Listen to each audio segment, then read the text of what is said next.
All right.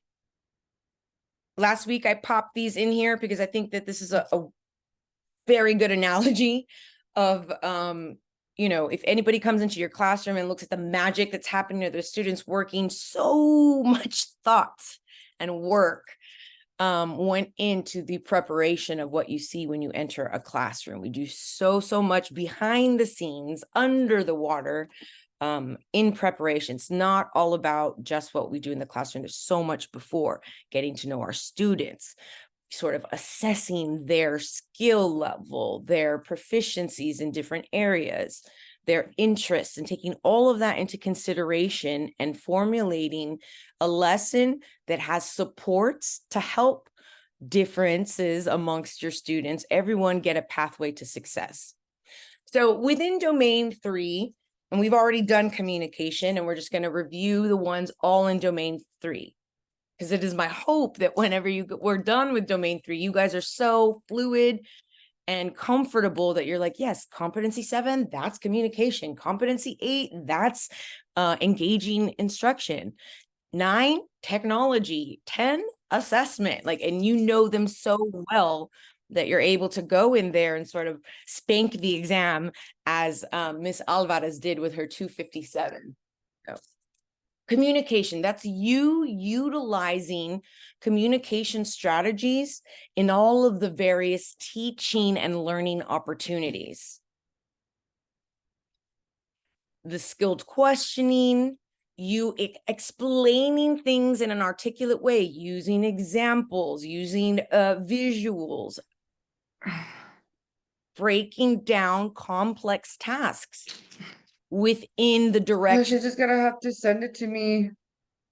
Oh no, she still can't get it. You still, oh, she's not in the meeting. It's because she doesn't. I'm not on the list. You are. We hear you. So she sent me the invite, but I'm not on the list. Hello.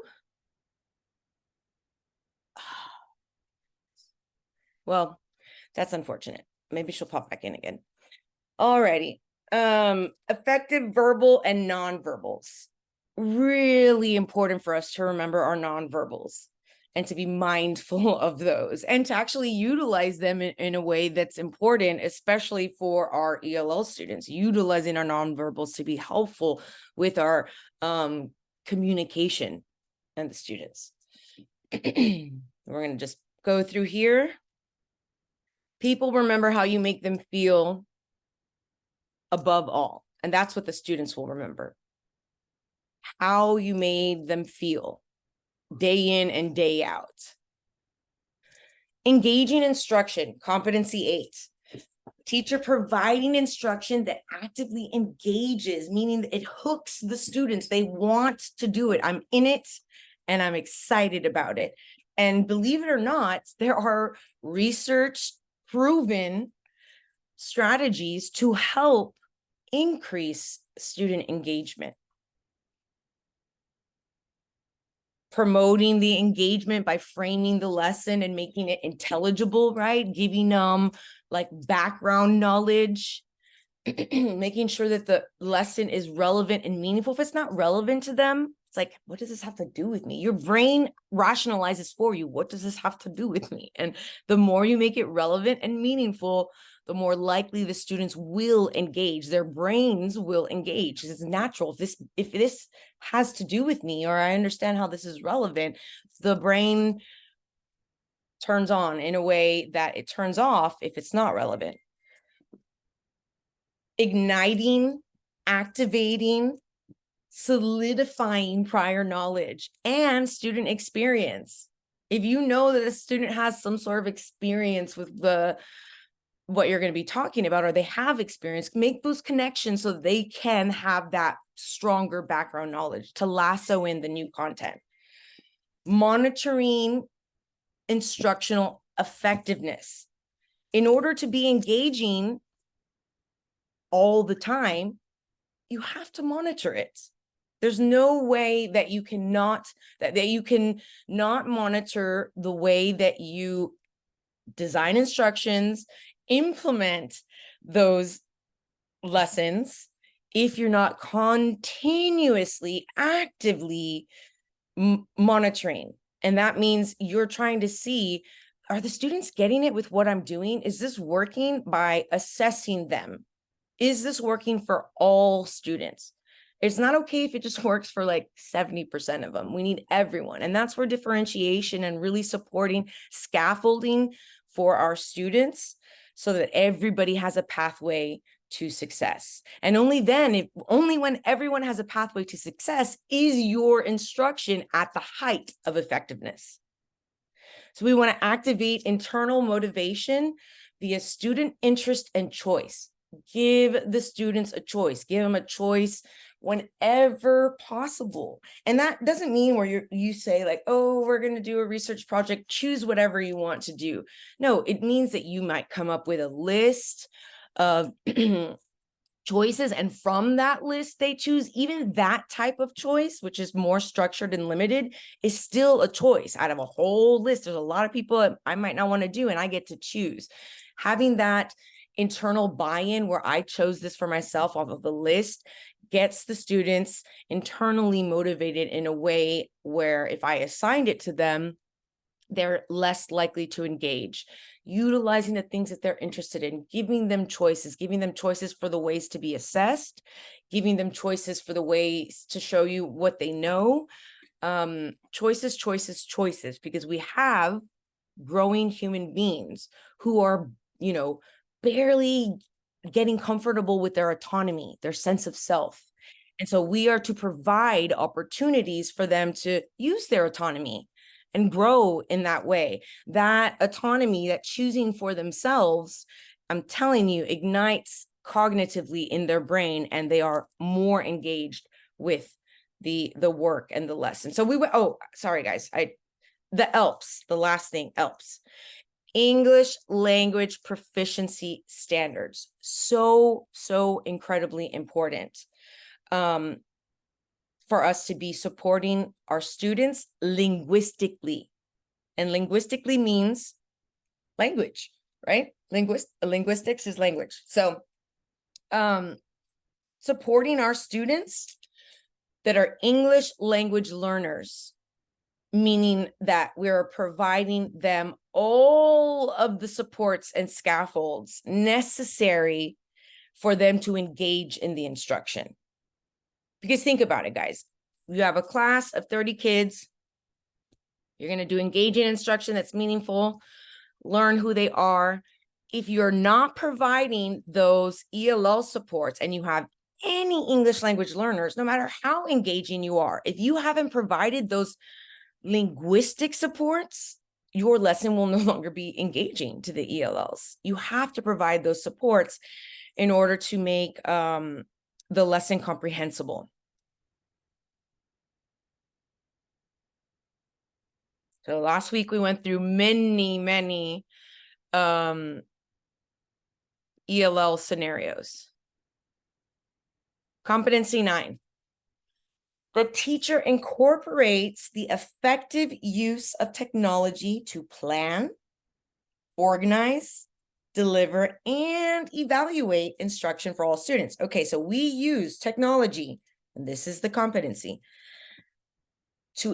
we incorporate it to plan, to organize, to help us deliver, and to help us evaluate our instruction and the students.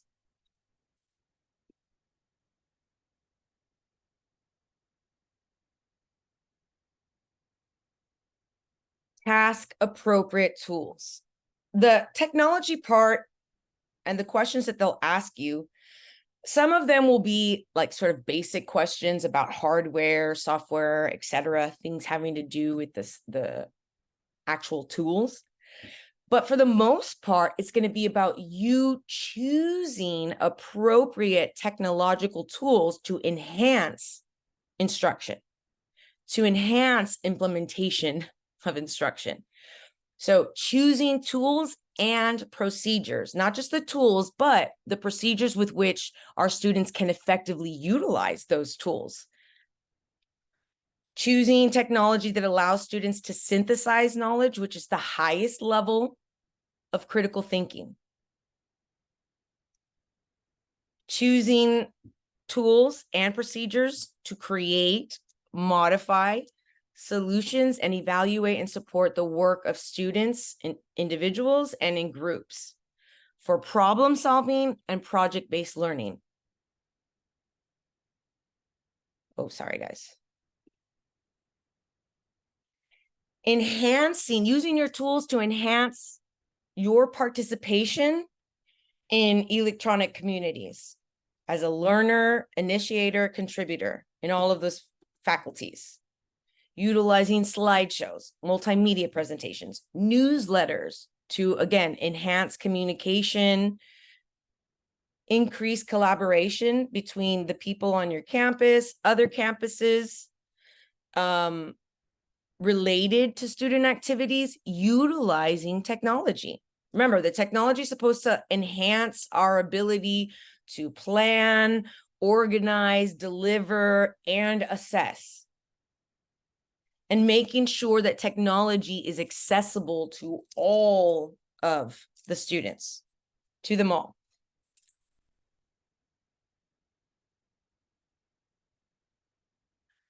And I believe we did that question last time, this question too.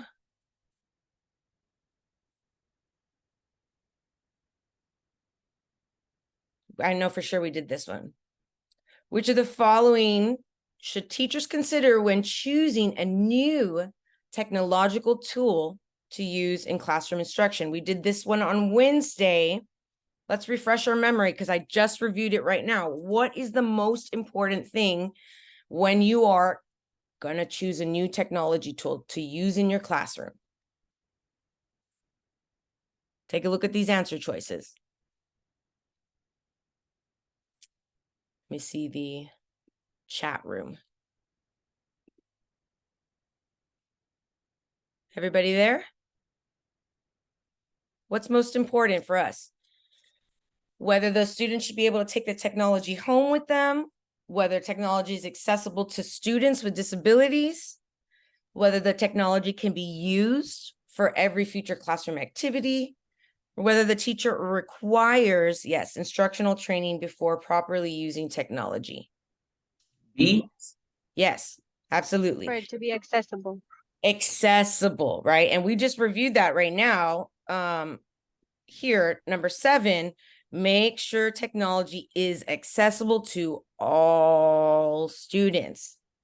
And so one of the main criteria for us is that, is this accessible and this is going to be effective for all students? Can everyone utilize it? We would never choose something that some of our students would not be able to utilize.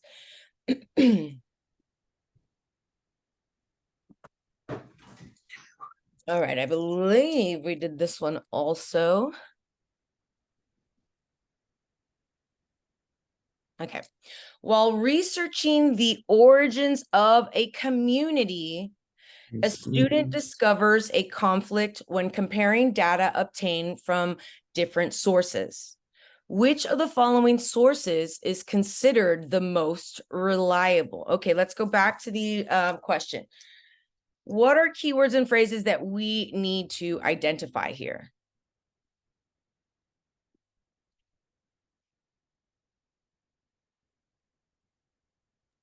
All right, shout them out. Complete and reliable.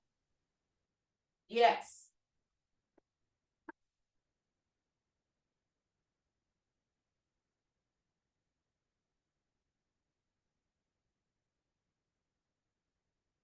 Sorry, guys, I just had to pop out and get a water. You said, what did you say, Mr. Torres? It's it's reliable, of course, and a conflict. Most reliable, right? So while researching, they're doing it already. They're like in the thing. While researching the origin of community, a student discovers a conflict when comparing data obtained from different sources. A conflict means what? Let's put it in layman's terms. A problem. A A problem, difference. right? A difference, a problem, exactly. So comparing different sources. Which of the following sources, well, so the question is about sources. We're looking for the one that's most reliable. And what does reliable mean here? That they can validate it. Yes, the most credible, right? Yeah. Okay. Can trust. Yes, so let's take a look. An editorial commemorating the 100th anniversary of the community's founding, famous anecdotes in a pamphlet distributed by the local Chamber of Commerce, C, published letters written by one of the community's original settlers, D, a recent biography of the life of an individual credited with founding the community. Okay, so what are we looking for? The goal here. We said it before. Credible source, right? Credible sources. That's what we're looking for. How can we identify credible sources? And this is part of the technology. How do we identify credible sources when dealing with things in the past? What is the best way? So let's use our strategies. Let us eliminate things that we think are not going to be credible sources. Because what are they researching, guys? What is the goal for the students? What is the goal for the students?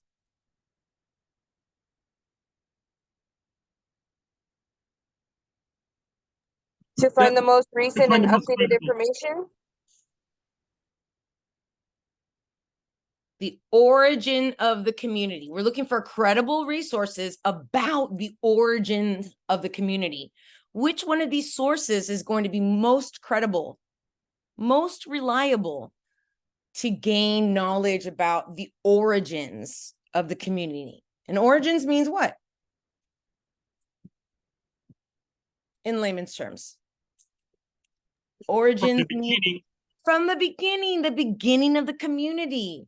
We want to find the most credible source to give us information about the beginnings of the community. Which one of these would give us the most reliable information regarding how the community was started? An editorial commemorating the 100th anniversary of the community's founding. Famous anecdotes in pamphlets distributed by the local Chamber of Commerce.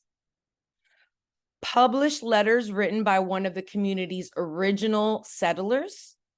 A recent biography of the life of the individual credited with founding the community. So we're looking for the most reliable. And when they say most, they've given you two answer choices that are, oh, so close. One's better than the other based on what they've told us here. So what can we just eliminate? Because we know this is not going to be the best place to find like sort of reliable things, the most reliable about the community. Let's see what brave soul is ready to bet themselves $5. One is for sure not the right answer. A, an editorial A. A, and why is A for sure that we could bet ourselves $5 is not the right answer? Because you're right, it's not. Because it's an editorial commemorating the 100th year, so it's based on what they've read in the past. Right. It's an opinion. It's an editorial. Someone wrote it who lives 100 years later, right? An Just opinion, talking yes, about that. So that's not like a that's not a primary source, right? That's a secondary source. A would be an example of a secondary source. The most reliable source in any research is going to be the primary source, right? Right from the horse's mouth is the most reliable source. And then we have secondary sources. So an editorial commemorating the 100th anniversary of the community's founding, I'm sure it is reliable, right? to some extent, but it's not the most reliable because they weren't there, and it could never be, because it's could never be a primary source. It happened 100 years later. There's no way it could be a primary source because it didn't happen.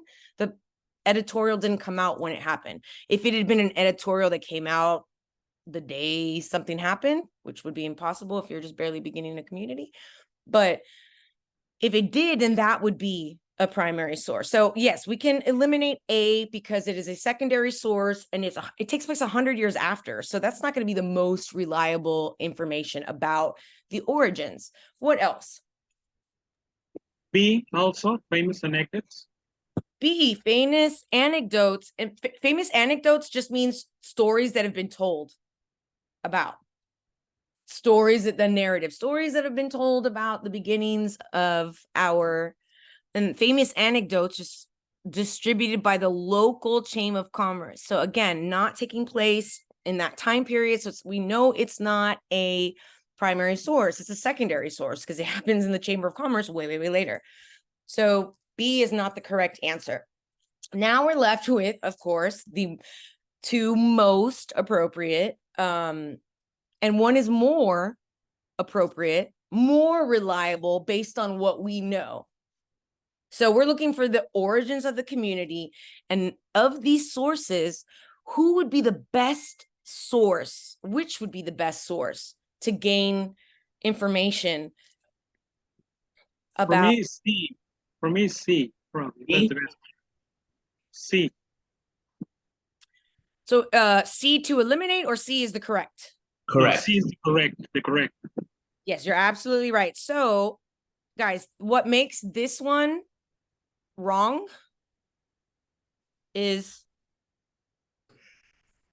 a recent bibliography of the life of an individual. That means somebody wrote it in today's age about back then. That's still going to be a secondary source. Does it mean it's not valid? No, not at all. Does it mean it's not reliable? Not at all. It just means it's not a primary source.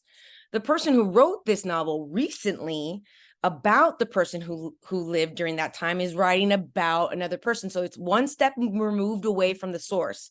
And we're looking for someone who is at the source. The most reliable source will be someone who is from that time period, someone who was there. It will be an original, an original settler will be the most. My drawing thing is not working. Original settler. This is from the horse's mouth, right? They were there at the origins of the community, and they have letters, reading their letters about the life and times in the community, in the origins, in the beginning days. That is going to be the most reliable insight that we can get. In fact, the person who wrote D, who wrote the bibliography, probably utilized those letters as a source to write their novel.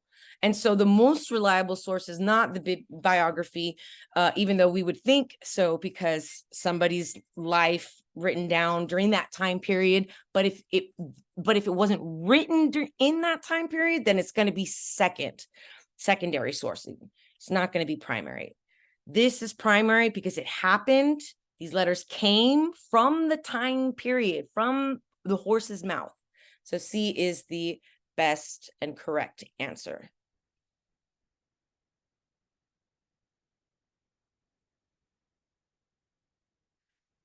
Oops.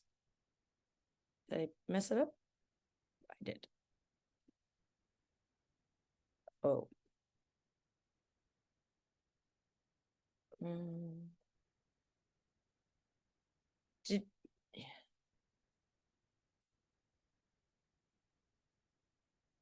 We did this one already. Okay, sorry guys, I just got lost. A teacher has assigned several topics to discuss outside of class using an electronic form of communication. The teacher wants the students' messages to be organized by topic and wants to have all historical messages available to students. To facilitate this type of communication most effectively, the teacher should have students. Okay, let's go back and analyze our Oh, sorry. Chris, you want to unmute yourself so we can just talk about that really quickly? Move backwards. Sorry, I didn't see your question, but the reason this D is not the correct answer is because it's a recent biography. So let's say that somebody does a biography, but it's like during the time period that the person is alive, and they're talking to that person and getting it straight from the source like that, because it's from that time period, the actual period itself is what gives it the most reliability. D is one step removed from the time period. It's still reliable, but it's not as reliable because it didn't wasn't created during the time period which we're speaking of. And they're published letters, C. So both of these are published documents, C and D, but one is more valid than the other based on the time period. Primary sources are made during the time that things happen. Like you can't have a primary source happen after the event. That's not a thing. Primary sources happen and are created at the event during the time period, not after. And D is incorrect because it's after the fact, after the time period. Got it. Thank you. Yes, sir. So once the time period from the event has passed, it can't, whatever source, no matter how reliable, will ever become a primary source.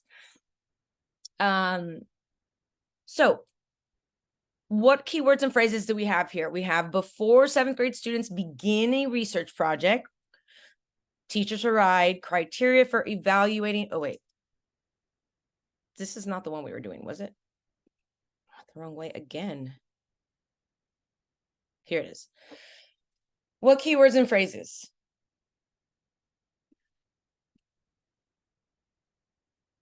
Let's hear it. What's important in this scenario? Organized by topic, Organized by topic. historical messages available to students. Yeah, those are two goals. These are two goals that the teacher has. Her goal is that she wants them to use electronic communication, and she wants the students' messages to be organized by topic, and all of the historical messages are documented. They're available to all students. To facilitate, what does facilitate mean? What's another basic word for facilitate? To help. To help. Thank you. To help, to support this type of communication effectively, the teacher should have students do what? Okay. Participate in a threaded discussion group, send email messages with attached document files, update pages on the class's website, engage in dialogue in a real-time chat room. Now, let's use our strategies and eliminate ones we know for a fact are not going to help us achieve our goal of having the students' messages organized by topic, historically sort of stored for everyone to view, and as effective means of communication, because that's the goal. An effective means of communication that is organized by topic and everything stays. That's the goal. So what can we eliminate? A. Excuse me? C. Update pages on the class's website. Okay, so will that help them communicate with each other and organize by topic and historical message? A website? No. No. Updating the website, while a very good skill for students to be able to have, is not going to help the goal that we're looking for. We're looking for a way for students to discuss with each other electronically, like have communication on several topics. Not what I wanted to do. Several topics. And we want them organized by topic, the communication organized by topic and historically saved. So updating a web page will not help us achieve that goal in any way, shape, or form. What else in the answer choices will not help us achieve the goal of allowing them, the students, to discuss several topics organized by topic, and everything is saved. So what else? I think B as Letter well. B. B. B, sending email messages with attached documents. Will that be organized by topic and saved for everyone to see? No, it's gonna be a whole thread of everything, and people are gonna get tired of it and just kind of skip through it. Absolutely. Yeah, absolutely. So that's not it. And then we're left with participate in a threaded discussion group or engage in dialogue in a real-time chat room. Which is best to help the students organize by topic and have all historical messages available? Letter D. Is the correct answer or incorrect? Correct. What do you I guys agree. say? I want to say A, because from what I've seen with threaded discussions, you know, you kind of start a discussion and then there you can have these little subsections and they're kind of saved and you kind of just follow through, you know, how the discussion progresses. So I'm going with A. I like that. I like that rationalization. Who said D, and tell me what your thought process, why you think D would be, this is a dialogue in a chat room. How do chat rooms work? Do they organize themselves by topic? And does it save all of your messages to go back and read? No. No, it does not. It does not do those things. So D cannot be the right answer. And actually, participate in a threaded discussion is the correct answer, because those threads create what? What are Organization. their organization? Thank you. Their topics. They're in a threaded discussion. Things are threaded and organized by topic. And you can click on the particular topics in the thread, and then below you're going to see all available messages, all dialogue on that particular topic. So A is the most appropriate choice to get the students prepared for the type of threaded project she's using. Does everyone see that? Yes. Yes. Yes. Excellent. Oops. Oh.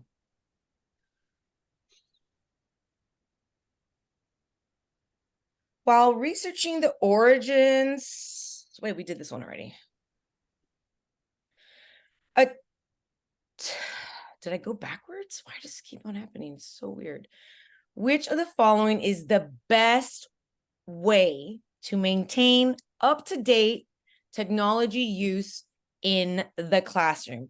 Which of the following is the best way to maintain up-to-date technology use in the classroom? What are we looking for? What keywords and phrases? The best way Up to date. Right. and up to date. Up to date.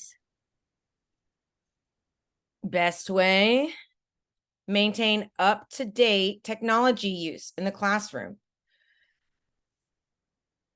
Reading a book on how to use tablets to integrate technology. Writing a blog about implementing technology in the classroom. Searching the internet for the latest educational technology trends.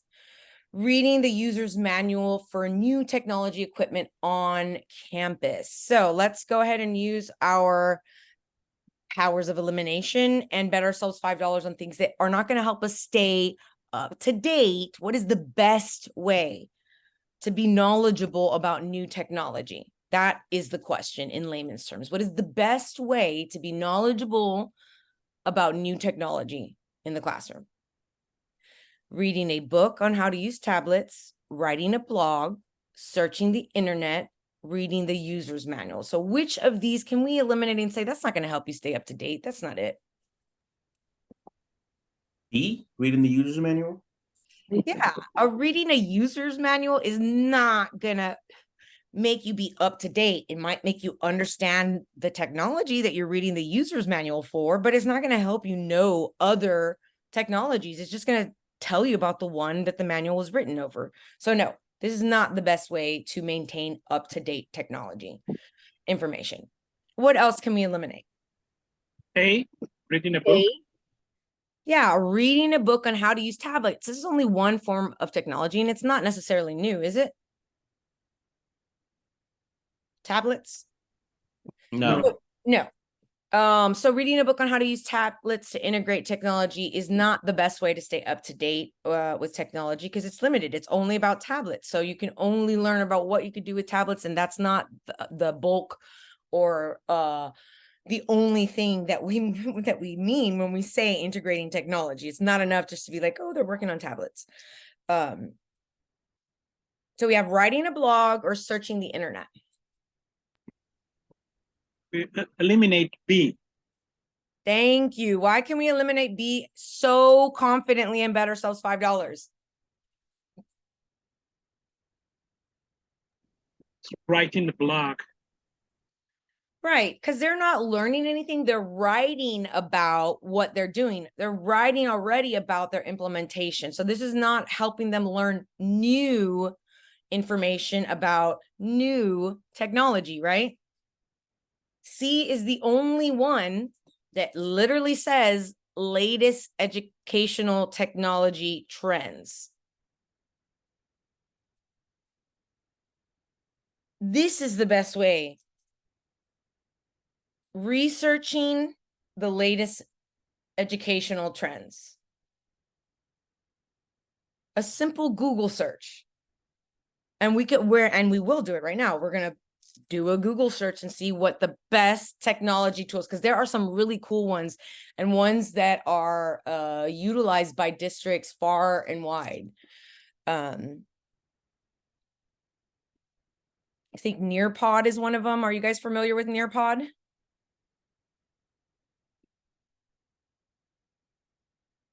No? Yes.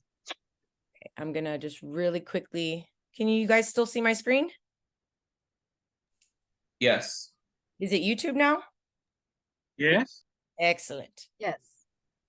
Perfect. Oops.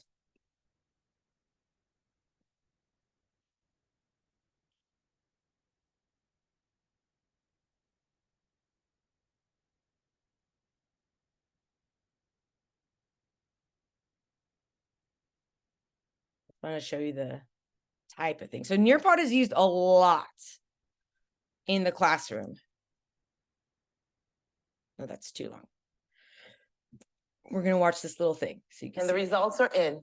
I think You ECISD are uses Nearpod. 9%. So many. Dropping off the lot in a brand new Chevy Mustang. Oh, that's good. Such a special car. It is. Introducing Nearpod. With Nearpod, you can make every lesson interactive. Launch lessons your students can't wait to join. With interactive slides, interactive video, gamification, and activities. As the teacher, you always know where your students are with Nearpod's formative assessments, including polls, open-ended questions, and more. Get started with what you already have. Add the power of Nearpod to your existing PowerPoints, worksheets, videos, Google Slides, and other curriculum resources you love. Create active video experiences to check for understanding with built-in interactive questions. Increase engagement with gamification and activities, including time to climb, draw it, drag and drop, and more. Get started even faster with our library of pre-made standard-aligned lessons, videos, and activities built in partnership with some of your favorite educational brands. Use them as is or customize to meet the unique needs of your students. Once you're ready to launch your lesson, choose the teaching mode that works best for your setting. In live participation mode, you control the pace, and students participate on their devices in person or virtual. So there's different ways that using this particular software, which, like I said, this is one of the most, like, the newer ones. They didn't have Nearpod when I was still in the classroom, and I left in 2016. So this brings together, it's like a synthesis of all the other technological tools that we have. Did you see how they were like, use your existing videos, use your existing PowerPoints, use your existing technologies, and synthesize them into the super interactive, more assessment type things that you could in a video actually have pauses during a YouTube video where they would stop and it would ask a question maybe 3 minutes in. as opposed to just showing the video in your class. And you can utilize it as a whole group, individual, or small group. Virtually. In student-paced mode, students move through and participate on their own, working from home or in class, in centers, stations, or groups. Toggle between live and student-paced lesson delivery with live to student-paced mode to address misconceptions on the fly and differentiate for student needs. With front-of-class mode, you can use Nearpod without student devices and facilitate collaborative discussions. Your students will love So remember how I said always asking questions, like having pit stops during your lesson to check for understanding, so important for our ELL students, so important for our special ed students, so that you don't have so much time before checking on their needs. Remember, doing needs assessments all the time, and asking a question is a needs assessment. So Nearpod allows you during the lesson to just sort of have those sort of pit stops for you to check for understanding and clarify comprehension, clarify understanding during the lesson. lessons that combine interactive slides, interactive video, gamification, and activities. You'll love using insights from more than 20 formative assessments and dynamic media experiences to guide your teaching, adapt instruction, differentiate, and improve student outcomes. However you teach, it's in Nearpod. Learn more and get Okay. So if we were to go to Google and say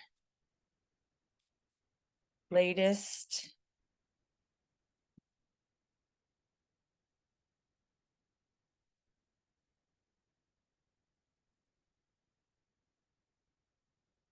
top e-learning tools, tech ed in the classroom, like look how much we can go and look at to see what is available for our students. So we see why that in fact was the correct response. And it could be the only response because the other ones had nothing to do with you looking at new research. New educational tools.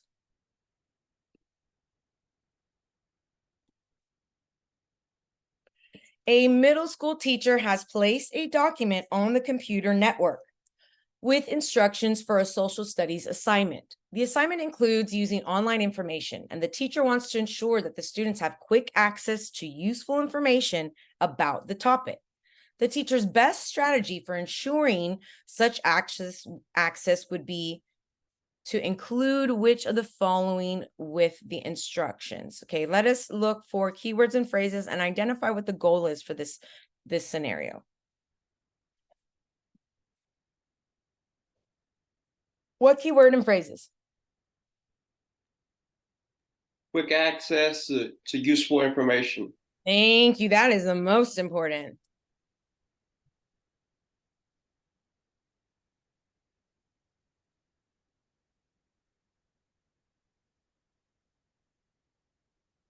Quick access to useful information. What else? Best strategy for ensuring such access. Best strategy.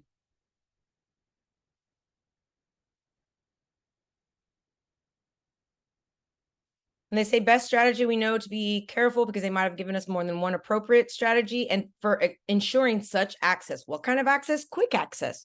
Quick access to useful information online. That's the goal. Now, let us eliminate answer choices that do not help us give students quick access to information. A list of web addresses of organizations that conduct social studies research, embedded links to search engines with a reputation for a high percentage of relevant hits. C, a list of keywords likely to result in successful searches. D, embedded links to relevant websites. Okay, what can we eliminate? Because we know that's not going to help us get quick access to information. A. A list of web organizations that conduct social studies research. It's just a list of web addresses. They have to go in, type in the web addresses, and look through that website to see if there's anything necessary. Try to identify if anything is necessary. Remember, they're middle school students. This might be challenging if we just give them a list of web addresses. So A, we can bet ourselves $5 is not the correct answer. What else would not give them quick access to information? C. C, a list of keywords, just a list of keywords to Google, not going to be the quickest way to get the students to understand. So then we have B and D, and B and D are both embedded links. One is embedded links to search engines with a reputation for high percentage of relevant hits, and the other is embedded links to relevant websites. Keyword being relevant.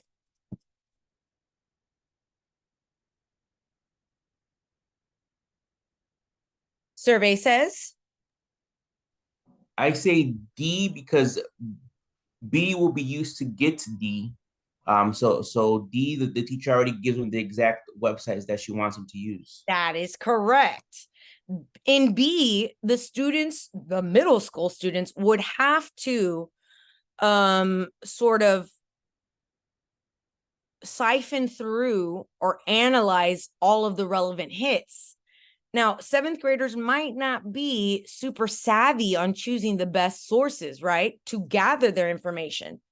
So this would be like, B would be like giving them a list to www.google.com, www.bing.com, or whatever the other ones are.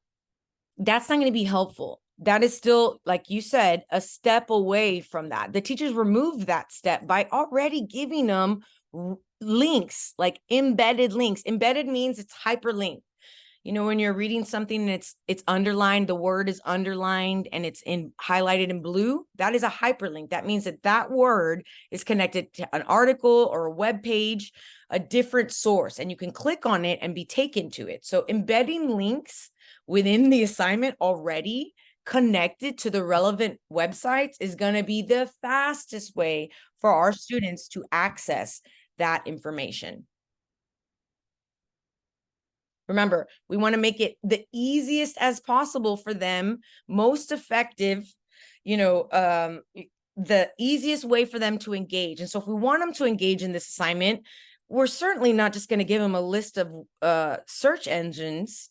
That's not going to be helpful for them, and certainly going to make it challenging, and it's going to decrease engagement. That ease with which they can complete the assignment with the embedded links adds to their likelihood of engaging with the scenario. Oh man, can I have somebody read this one? I'm gonna go grab a water again.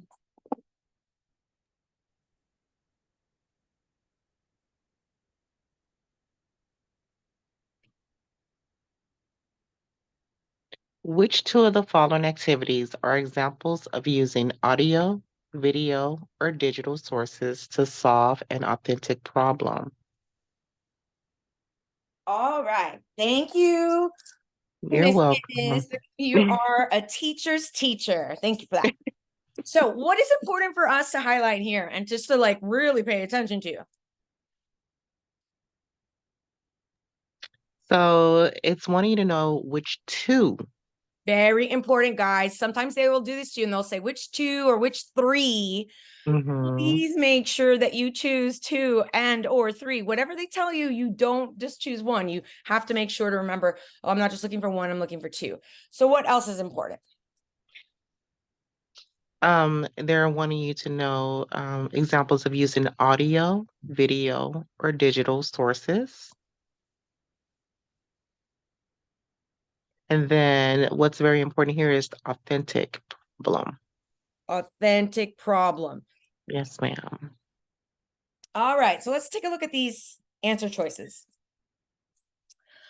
Collecting and analyzing data from a database to identify areas of critical need for water project. Preparing a video to dramatize the life cycle of a butterfly as described in a textbook. C, summarizing electronic book information provided about the Amazon rainforest. D, using an online archive of photographs to generate questions about life during the Great Depression. E, watching current travel videos of historical locations throughout the United States. Okay, so of these, are there any that stand out to you and you say that is not, that's not it? A. collecting and analyzing. Let me see. Collecting and analyzing data from a database to identify areas of critical need for a water project. Okay, so why would you eliminate A? Is because remember, our goal is to find 2 activities that are using audio, video, or digital sources to solve an authentic problem. There's no video. But it doesn't have to have all of them. It has to use one of them, audio, video, or digital sources. Is this a digital source? No, Base.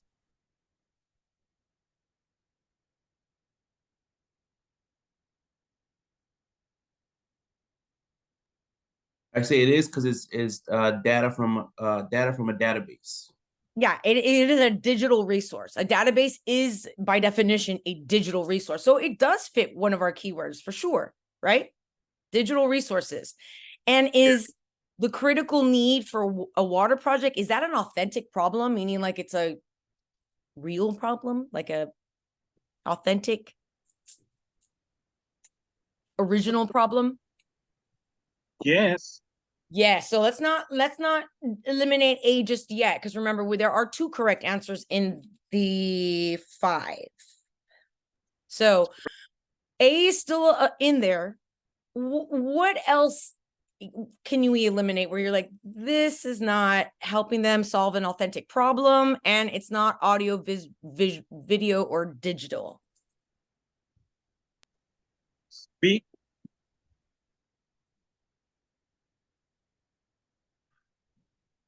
Preparing a video to dramatize the life of a butterfly as described in a textbook. So is that using audio, video, or digital to solve an authentic problem?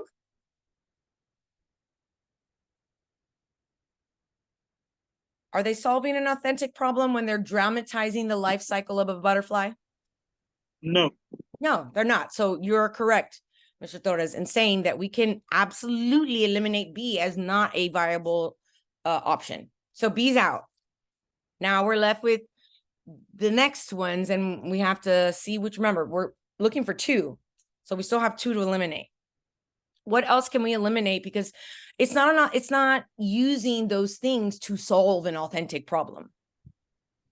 I'd say E because it's just like travel videos of historic locations. Yeah, they're just watching videos. That's not even trying to solve a problem. That's like not even thinking about a problem. So yeah, I would say that we can pretty safely eliminate E. So B and E are out, and we're left with A, C, and D.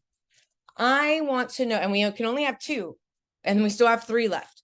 Remember, our goal is to provide examples of using audio, video, or digital sources to solve an authentic problem. That's really important. That authentic problem is important. So we have A, collecting and analyzing data from a database to identify areas of critical need for a water project. Summarizing electronic book information provided about the Amazon rainforest. Using an online archive of photographs to generate questions about life during the Great Depression. I want to say the next one that's not correct would be C. Yes, ma'am, you are absolutely right. C is not correct. It's just summarization of an electronic book. And while it is a digital source, they're not solving an authentic problem. They're not doing any sort of critical thinking at all. They're just summarizing text information about the rainforest. So C is not the best example. So we have A and D, and that's it. Those are our answer choices, A and D, using the online archive of photographs to generate questions about life during the Great Depression. Talking about an authentic problem, but coming at the problem via photographs, which is very, very cool and builds background knowledge when you do stuff like that, when you like sort of present things to them via photographs and ask them to describe those things, especially with the Great Depression, man. Some of those pictures are just horrifying. You show them to them and they can actually try and guess what was the problem during that time period based on the photography, based on those images. So D and A are the correct choices. To effectively evaluate student presentations created at the conclusion of a social studies unit project, it is most important for a teacher to use a rubric to evaluate the... Okay. What keywords and phrases? What's the Effectively goal? evaluate. Thank you. Effectively evaluate what? What's the goal in this scenario for this teacher?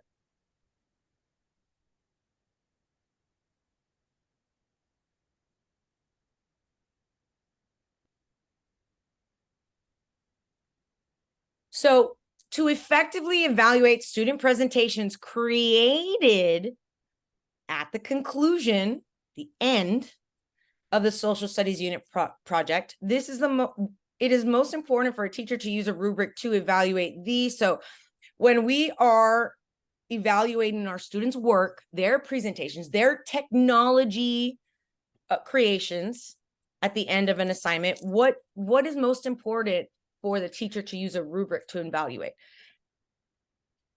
A, special effects and the flashiness of the finished project. B, content learned and the effectiveness of the presentations. C, level of participation and contribution during the project. D, abilities and skills in using the presentation software. So we want to the goal is to effectively evaluate their presentation, the student's presentation. So in using a rubric, what is our rubric meant to evaluate? What should our rubric be measuring and monitoring for our students? Special effects and flashiness, content learned and effectiveness, level of participation and contribution, or abilities and skills using the presentation software. Let's eliminate ones we can bet ourselves $5 are not the right answer.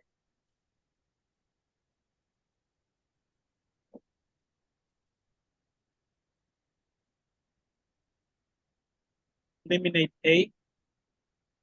Yeah, special effects and flashiness. No. There was no rubric on flashiness. What else might we eliminate? What's most important? Remember, most important means that they've given us possibly multiple correct answers, but one is better based on what we know here. At the conclusion. So if it's at the conclusion of a social studies project, what are we trying to assess? We're evaluating, we're assessing the students, and the rubric should help us assess what? What they learned. What they learned, yes, which was the only answer choice that talks about content learned and the presentation. B. B. Yeah. B is the only one because they're evaluating the student at the conclusion. So when we're evaluating a student at the conclusion of a unit, we're not just trying to see if they can use a technological tool. That's not the point. The technological tool is a means by which we are utilizing to assess their knowledge of the content that they're learned, and also the effectiveness of the presentation as well. It's already 12:13, guys. When we're at the end of technology, we're going to stop and do domain 10 on Wednesday because it's assessment and it's a little bit larger. And so I don't want to start in the middle and then get there. Oh, I think this was the end. Huh. Okay. Do we have any questions today, guys? Regarding what we've gone over?